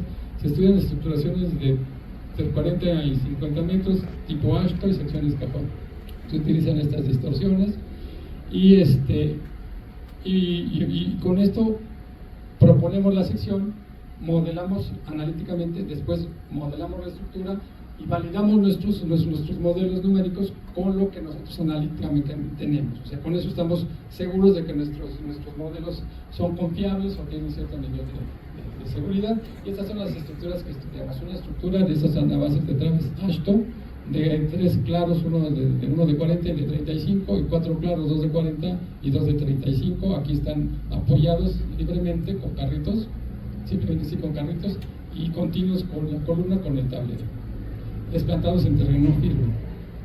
Y estas son las tipos de estructuración. Estamos considerando un puente de 4 carriles que tiene mayor peso, mayor masa, y aloja 4 carriles. Es un puente un poco mayor, que a veces normalmente encontramos puentes de 2 carriles o de 3, y en todos los estudios lo estamos haciendo con carriles de puentes con 4 carriles. Este es para los modelos de estos puentes, y este es los puentes de 50 metros, lo resolvimos con 5 traves sección cajón, y estamos metiendo aquí estos tipos de los diafragmas a cierta distancia, y con eso hemos hecho los análisis lineales para el diseño y los no lineales, tanto el pushover como el paso a paso. Esta es la estructura, estas son las características. Usamos esta versión, y esta es la sección transversal del puente, y con esto estamos pues ya revisando las distorsiones de la parte superior que satisfagan lo que nosotros estamos proponiendo en función de lo que ya planteamos de nuestras secciones, columnas, para todos los casos. Y aquí está la parte de lo que nos aportan los manuales, que sería el peligro sísmico. Estamos ubicándolos en el estado de Guerrero, en diferentes puntos, en Acapulco, Unión, que ahí hay una estación, San Nicolás y Tasco, diferentes niveles de aceleraciones con los espectros, y estamos ubicando los puentes en esta zona. Y después de esto, aquí ya empezamos a mostrar resultados para los puentes de claros de 40 metros, para el caso de 3 claros y para el de 4 claros. Los niveles de distorsiones de 203, 204 y 205 para el primer planteamiento, los desplazamientos para alturas libres de 750, y estas son las columnas, las dimensiones de las columnas que nos dan para los puentes de 3 claros. Para 203 nos da de 1.70 por 1.05, para 204 de 1.60 por 90, para 205 de 1.50 para 85 por 85 centímetros, y para el puente con 4 claros, para los mismos niveles de distorsiones, vimos que nuestras columnas se disminuyeron un poquito. La estructura de 4 claros como que mostró ser un poco más rígida y llegamos a tener 1.5 de 1.30 respecto a estas, 1.40 más pequeña que esta y 1.30. Entonces, estas son las secciones iniciales en las que trabajamos. Este es para el puente de 40 metros, 50 metros con los 3 niveles de distorsiones, y son columnas mucho más robustas, de 3 metros por 1.50, 3 metros por 1.35 y 2 por 1.85. Y satisfacen nuestras distorsiones. Estas ya son las partes numéricas, y bueno, con eso son lo que planteamos. Ok, está bien. Aquí ya están los periodos. Como les comentaba, son estructuras bastante robustas, rígidas, y sus periodos andan arriba máximos de .35, .34. Esos son periodos cortos, y donde lo estamos planteando es zona de terreno firme, donde estamos, las mesetas están muy cercanas ahí, entonces estamos prácticamente con las máximas ordenadas espectrales diseñándolos. Y pues aquí ya están algunos de los resultados de los análisis modales, que lo corroboramos con lo que hicimos analíticamente. Y después ya vamos a empezar con los análisis no lineales, utilizando el pushover y el paso a paso, utilizando estos dos programas. Estas son la modelación de las estructuras, y estos son los resultados. Para el pushover, lo que hicimos es aplicar una función en la base, una función que le llamamos una función rampa, que parte de cero hasta un cierto valor, y que con el cual nosotros vamos viendo los desplazamientos que se van dando en la estructura, y viendo en qué momento todavía se mantienen elásticos, donde aparece la primera agrietamiento, y cuál es su desplazamiento último. Esto después lo vamos a transformar a otro espectro. Estos son para los puentes con punto 203, 204 y 205, con las diferentes secciones de columnas y diferentes armados. Aquí lo que podemos observar, estas son las distorsiones que nosotros planteamos, y en el pushover lo que estamos viendo que donde hay el quiebre, donde aparece el primer agrietamiento, está coincidiendo más allá de ese nivel de distorsiones, la estructura empieza a incursionar en el intervalo no lineal en todos los casos, y es lo que estamos viendo y estamos verificando. Y esto es lo mismo, pero para el puente de 50 metros, pero ya usando el Midas. Entonces, como ven, al principio aquí hay una pequeña variación, aquí también, pero nosotros después revisamos y ajustamos los diseños, las cuantías, y para después tenemos algunos ajustes con los niveles de sobreresistencia, y estamos prácticamente considerando que estos niveles de distorsión nos están dando el límite donde la estructura todavía se mantiene elástico, y eso es muy sencillo de evaluar hasta en sitio. O sea, si tenemos un puente de 10 metros de altura y es de concreto, la distorsión no va a ir más allá de 10 centímetros. Un poco más allá empezamos a ver que la estructura va a incursionar en el intervalo no lineal, y ya vamos a estar en estos niveles. ¿De cuánto? Pues eso hay que verlo. Con simulaciones lo hemos hecho, pero hay que verlo con un sismo real, ¿no? Y bueno, estas curvas de pushover, de desplazamientos, y aceleraciones, las vamos a traducir a curvas de capacidad que se obtienen al convertir el formato de espectro de respuesta a desplazamiento-aceleración, con estas expresiones, que estas son productos de los desarrollos de desempeño, y que lo encontramos en diferentes, pues en algunas referencias, les decía, prácticamente en el libro en algunos libros de Estados Unidos, y en algunos libros de Priestley, y los griegos, donde se plantea este tipo de transformar estos espectros, estas curvas de capacidad, a espectros de coordenadas de pseudoaceleraciones y pseudodesplazamientos. Aplicando estas expresiones, nosotros ya podemos aquí, ya transformamos nuestras curvas de los resultados para los tres niveles de distorsiones, 203, 204 y 205, y nuestras distorsiones impuestas.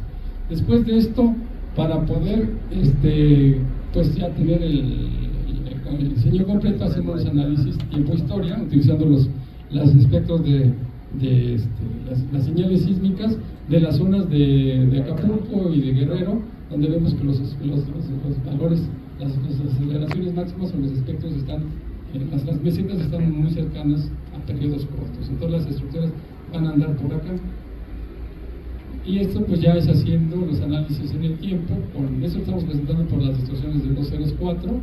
Este es el desplazamiento contracortante.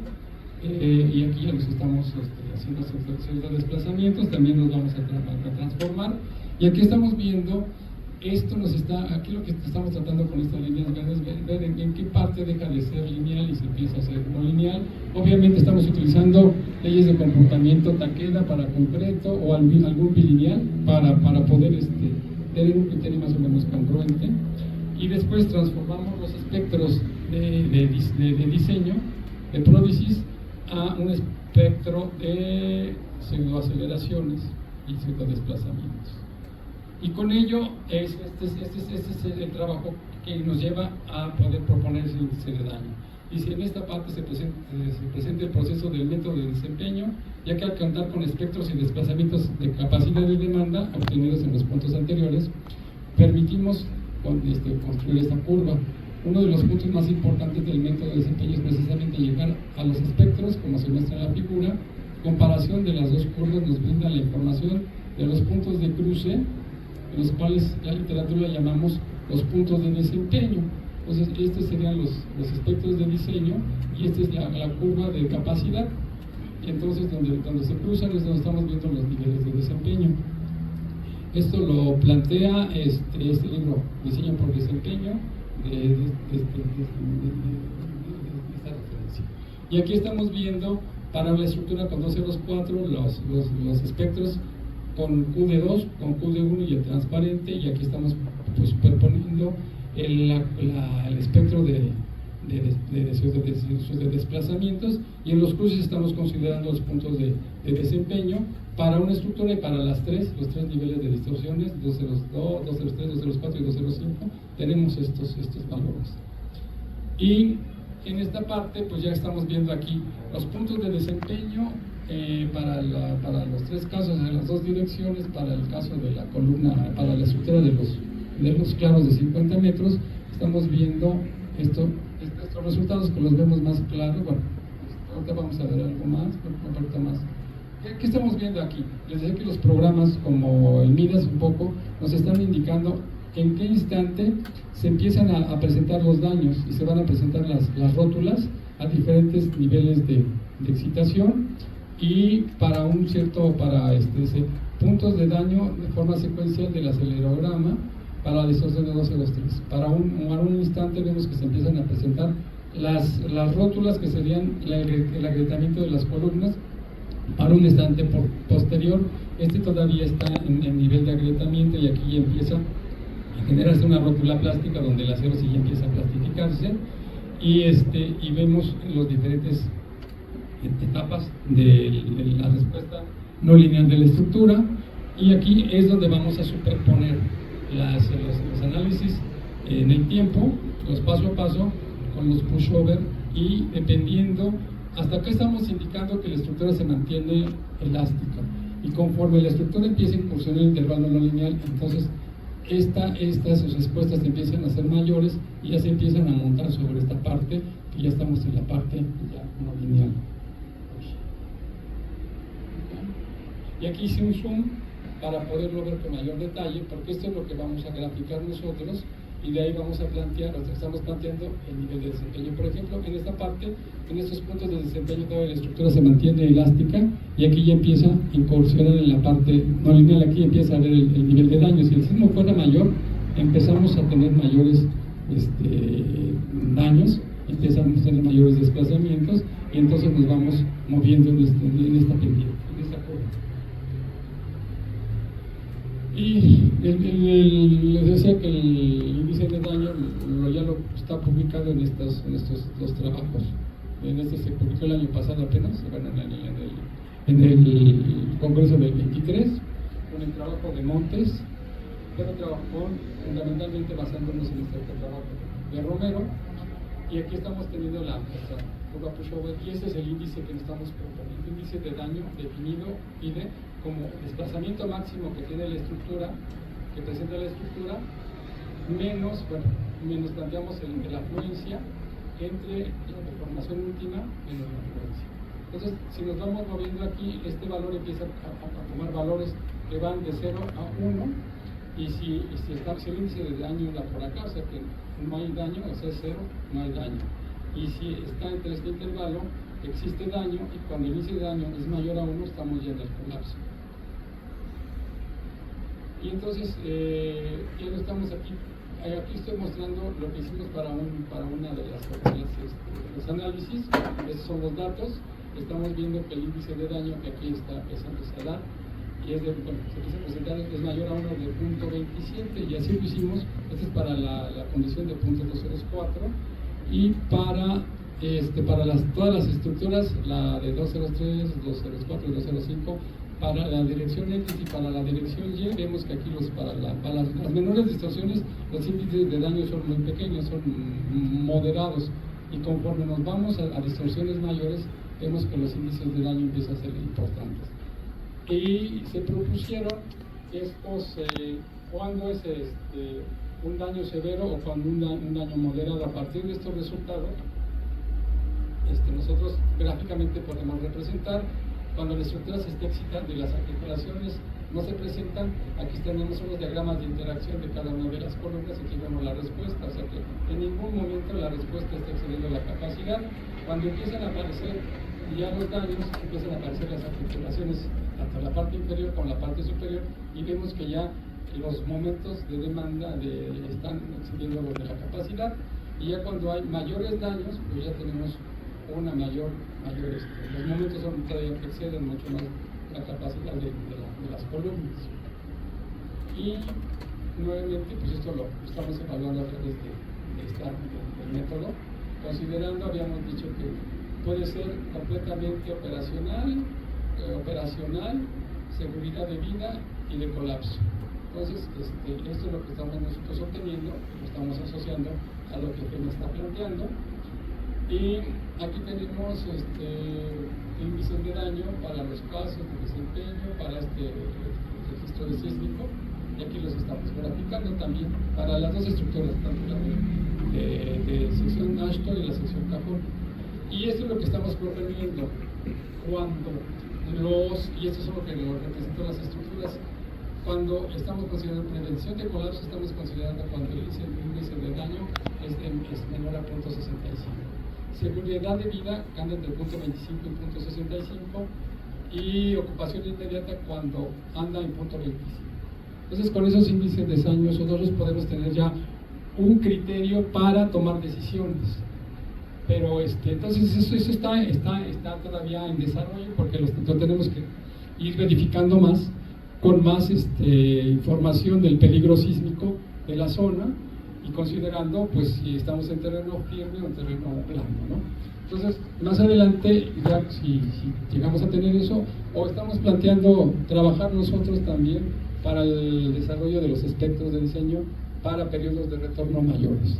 Pero eso va un poco junto con lo que se está desarrollando en el comité que se están haciendo las normas, ¿no? Y con eso yo creo que ya vamos a poder tener algo más con mayor confianza, pero nos sirve, esta es una herramienta para tomar decisiones, para la operación y para la reparación, o para decidir que la estructura pues ya no puede seguir operando y tomar criterios de sacarla de servicio, ¿no? Entonces todo está enfocado a esto, y bueno, pues con eso terminamos. Un poquito, pero bueno, era todo lo que pues quería presentar de lo que estamos haciendo aquí.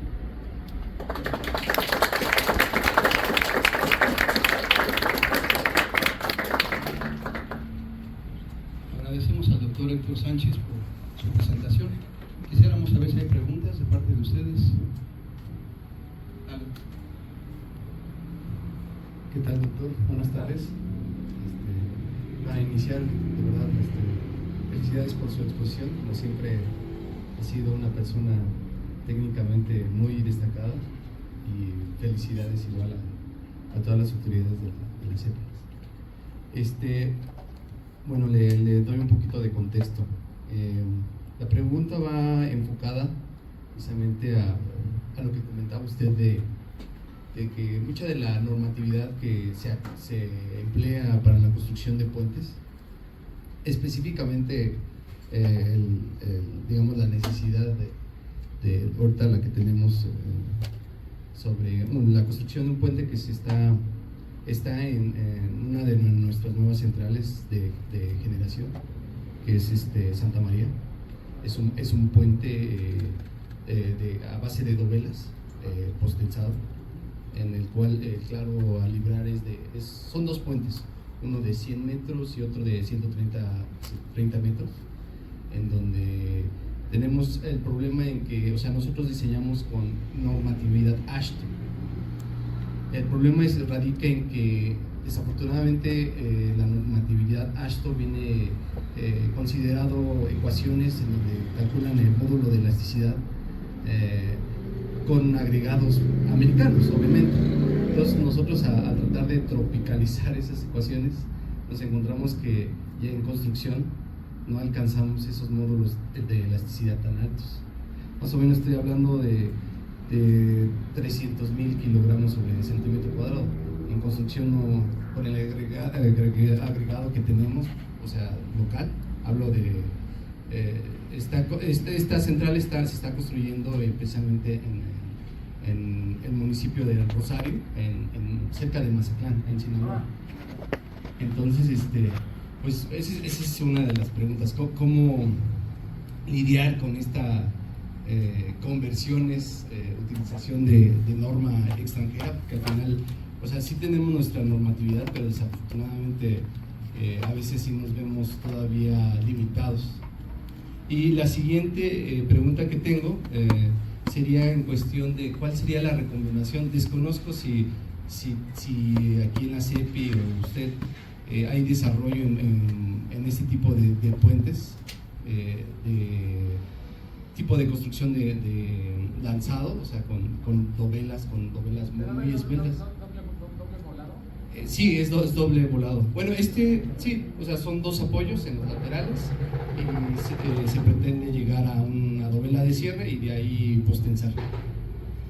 Sobre todo porque, bueno, este diseño lo hicimos en conjunto con Neuroestudios.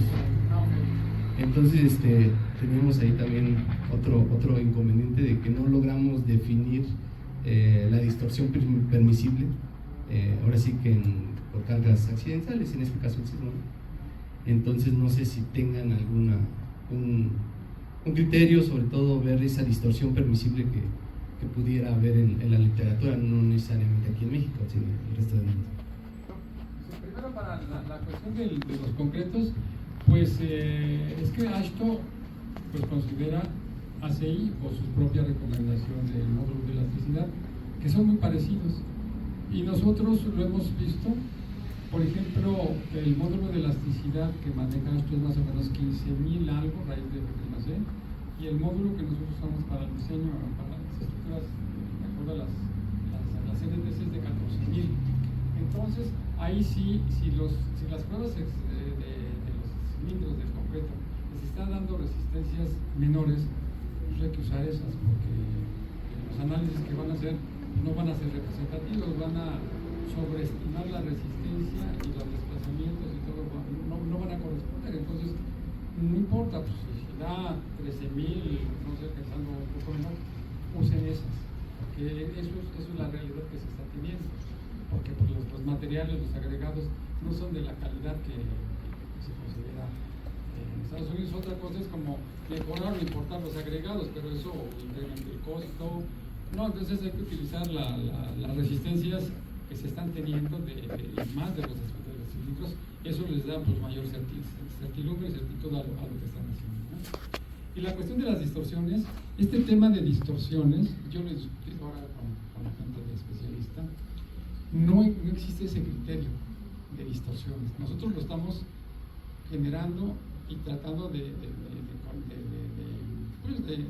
proporcionar una herramienta para ese dimensionamiento. Ya empezamos a hacer, terminamos en enero se presentó una tesis de un puente de Gran Claro, uno de 200, uno de 100 y uno de 200, y estamos viendo que esas distorsiones, estas que estamos mostrando, son para puentes muy rígidos, Y para esos puentes de 100 claros y 200 metros, estamos hablando de distorsiones de .208. Tengo la tesis y vamos a estamos haciendo un artículo para que si quieres pueda proporcionar eso.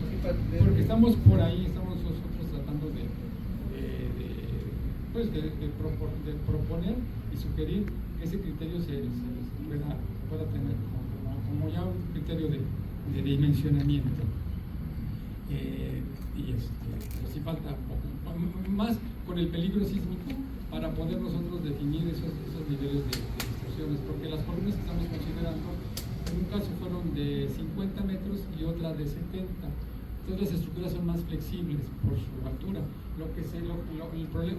El problema se empieza a ir por el lado del diseño, porque como las columnas no son macizas, son huecas, entonces el problema del diseño del acero es un congestionamiento del acero en la parte inferior y se tiene que calcular en los momentos de inercia de la sección transformada para modificar esos momentos de inercia.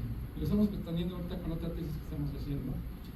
Puede ser favorable porque a lo mejor la cantidad de acero nos hace que la inercia crezca, o si el acero, la cuantía es menor, la inercia es menor y la rigidez va a ser menor y entonces va a haber más desplazamientos. Pero estamos trabajando en eso para distorsiones del .208. ¿Sí? No llegamos a 209, pero ya no son los 203, 204, 205. Entonces ya nos tenemos que ir ahí porque las estructuras son más flexibles, pero por la magnitud de la estructura, pues también no son valores muy grandes, ¿no?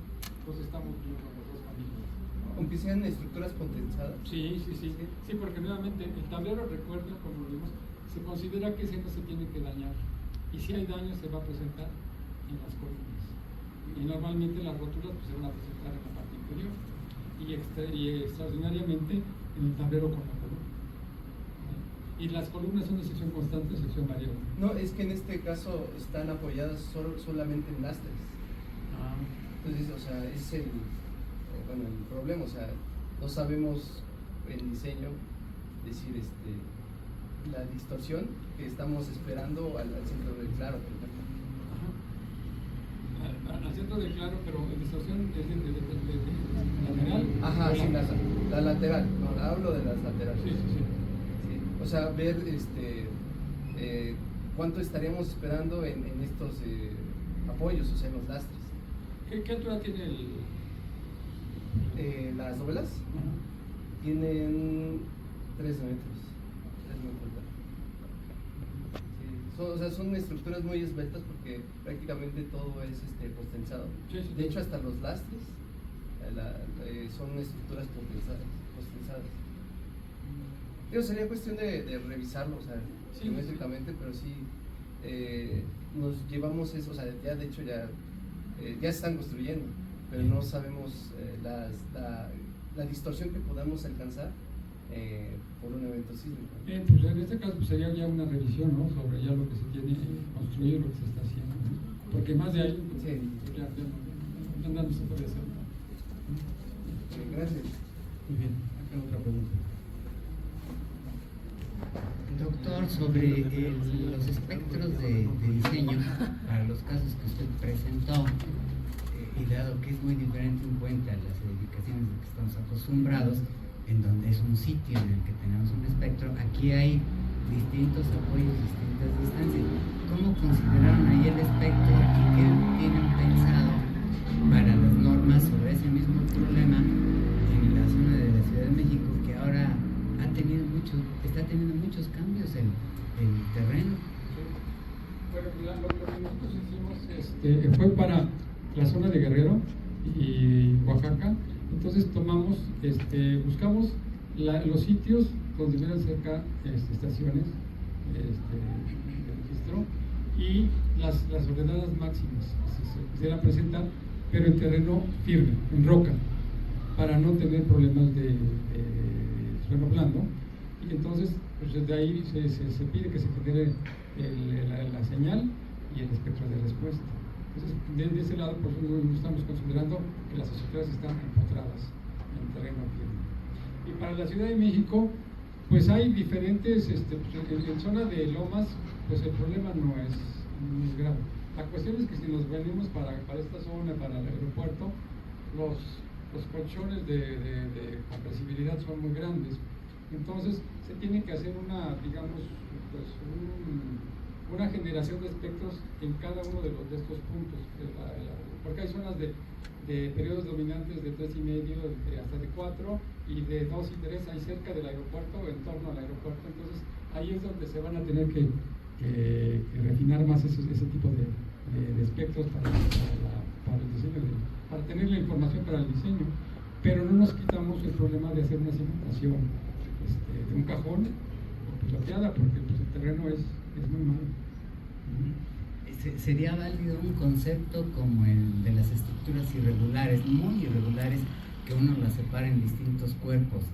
El que esos puentes se vayan, por decirlo así, separando de tal manera que trabajen individualmente, pero estén unidos en algunos puntos. No, con el sistema ese que les mostré del sistema Gerber, colocar unas estructuras y luego en el otro apoyo puede ser a 40 metros o más del otro, y ligarlo con traves con doble articulación por problemas de asentamientos grandes entre un punto y otro. Y este apoyo se diseñará con un nivel de aceleración mayor que respecto al otro. Entonces ahí las estructuras a lo mejor se muestran diferente rigidez, diferente definición. Sí, pero es una cuestión que ahorita estamos ahorita en pleno con eso, con la discusión de la generación de los espectros y de los periodos de retorno para generar, porque estaban pensando tomar todavía un periodo de retorno más pequeño, pero pues, se está viendo que lo que se tiene ya real es lo de Ashton. 475, estaban pensando en un periodo de 715 que hay que llevarlo a 915. Unos especialistas dicen llevarlo a 1000 años, pero eso pues nos va a dar ordenadas muy altas. La cuestión es que ahorita no es un problema, pero como hay gente de la práctica de despacho, y mucha gente que está en los centros de investigación de las universidades, pues sí, exacto, ¿no? Uno tiene una visión y el otro otra, pero se tiene que llegar ya a ya se están considerando algunas cosas, pero todavía hay que trabajar, porque por los que están haciendo así los que están responsables de así son los que nos están esperando qué instrucciones se les tiene que dar para que ellos empiecen a generar estos espectros. Y luego, como ya no hay ese criterio de incrementar las ordenadas en unos 5, son objetivos y están manejando niveles. Tú no lo de recogiste, güey. Pero en la práctica los niveles de amortiguamiento se diseñan siempre con un 5%. Dice, podemos diseñar ahora con 2,5%, pero eso no es común, y además para considerar eso se tendría que tener una mayor información de las características de las estructuras. Si es un puente de un tablero de acero respecto a uno de concreto, ahí sí podemos considerar esos niveles de amortiguamiento, pero la cuestión es como que tratan de, con esas variaciones, ajustarlos a la práctica que se tiene. Correcto, muchas gracias. ¿Es alguien más? Muy bien, vamos a hacer entrega de un reconocimiento para el doctor Héctor de parte de la CEPI. Dice Instituto Politécnico Nacional y nuestra Escuela Superior de Ingeniería y Arquitectura otorga el presente reconocimiento al doctor Héctor Adelano Sánchez Sánchez por haber impartido la conferencia Comportamiento Sísmico de Puentes. La fecha de hoy, 6 de junio, la técnica al servicio de la patria, firma el maestro en ciencias Víctor Juárez Neri, jefe de la sección. Felicidades, doctor Héctor.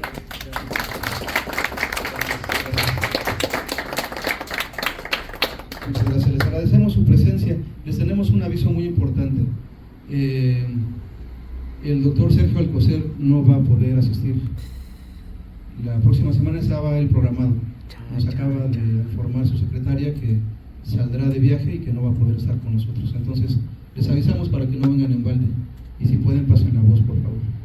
Bueno, en 15 días, en la última conferencia, me parece, 15 o 3 semanas, el doctor Ernesto Pineda tendrá la última conferencia y el cierre de este ciclo de conferencias. Gracias.